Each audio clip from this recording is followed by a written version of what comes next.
Hi viewers, Pawan Kalyan గారు తెలంగాణలో ఇక్కడ ప్రచారం చేయబోతున్నాం, ఇక్కడ కూడా పోటీ చేస్తాం అన్నప్పటి నుంచి తెలంగాణ ఎన్నికలైతే మటుకు అంటే తెలంగాణ రాజకీయం చాలా వాడివేడిగా మారింది. ఎందుకు అంటే ఇక్కడ మనకి ప్రకాష్ రాజ్ గారు వేసిన ట్వీట్ ఏదైతే ఉందో ఆ ట్వీట్ దుమారం రేపింది. అండ్ ఆ ట్వీట్ ద్వారా అంటే మీరు వస్తున్నారు సరే, ఉత్తునే వస్తున్నారా, పొత్తుతో వస్తారా, సింగిల్గా వస్తారా అంటూ వెటకరించి మాట్లాడడం.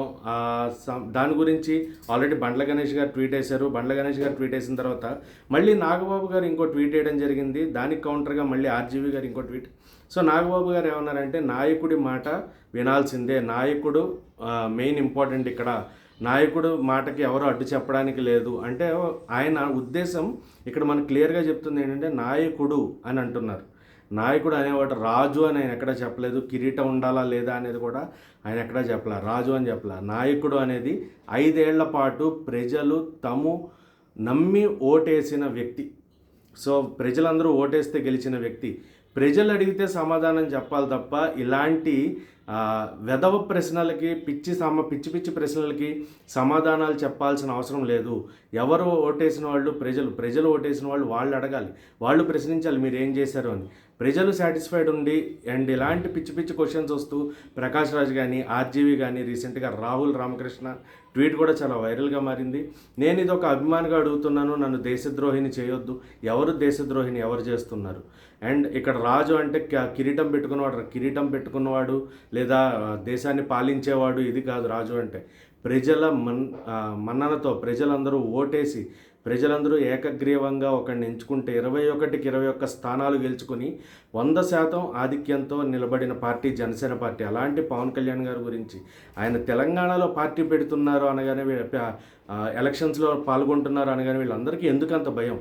అండ్ ఆర్జీవీ ఆల్రెడీ ఇదివరకు ఒకసారి చెప్పారు, నేను రాజకీయాల విషయంలో చేసుకోబోను, ఇంకా రాజకీయాలకి నాకు సంబంధం లేదు అంటూ. మరి ఇప్పుడు ఈ ట్వీట్ వేయడానికి గల కారణం ఏంటి? ఎవరు వెనకుండి ఆయన నడిపిస్తున్నారు? అండ్ ఇలాంటి ట్వీట్ల వల్ల మీకు వచ్చే లాభాలు ఏంటి? నాగబాబు గారు చేసిన ట్వీట్లో కొంత అంతర్లీనంగా కొంత ఎక్కడో తప్పిదం అయితే ఉంది, కానీ ఆయన ఉద్దేశం అయితే మటుగా అది కాదు. తమ్ముడిని ఎందుకంటే ఎంతో మందిని ఎదుర్కొంటూ ప్రజలకి సేవ చేస్తూ ఎంతో సమాధానాలు చెప్తూ ఆయన ఒక నాయకుడిలాగా ప్రజల ముందుకు వెళ్తున్నాడు కాబట్టి అలాంటి నాయకుడిని తెలంగాణ జర్నలిస్టులే ఆయన ఒప్పుకుని మేము పవన్ కళ్యాణ్ గారికి సపోర్ట్ చేస్తున్నాం అని చెప్పినప్పుడు ఇక్కడ సంబంధం లేనివాడివి, ఇక్కడ రాజకీయాలకు సంబంధం లేనివాడివి, నీ ఓటు ఎక్కడుందో నీకు తెలియదు క్లారిటీగా, నువ్వు వచ్చి తెలంగాణ రాజకీయాల గురించి వస్తున్నావు, సింగిల్గా వస్తున్నావు అని మాట్లాడుతున్నావు. ఎంతవరకు కరెక్ట్ ఇది?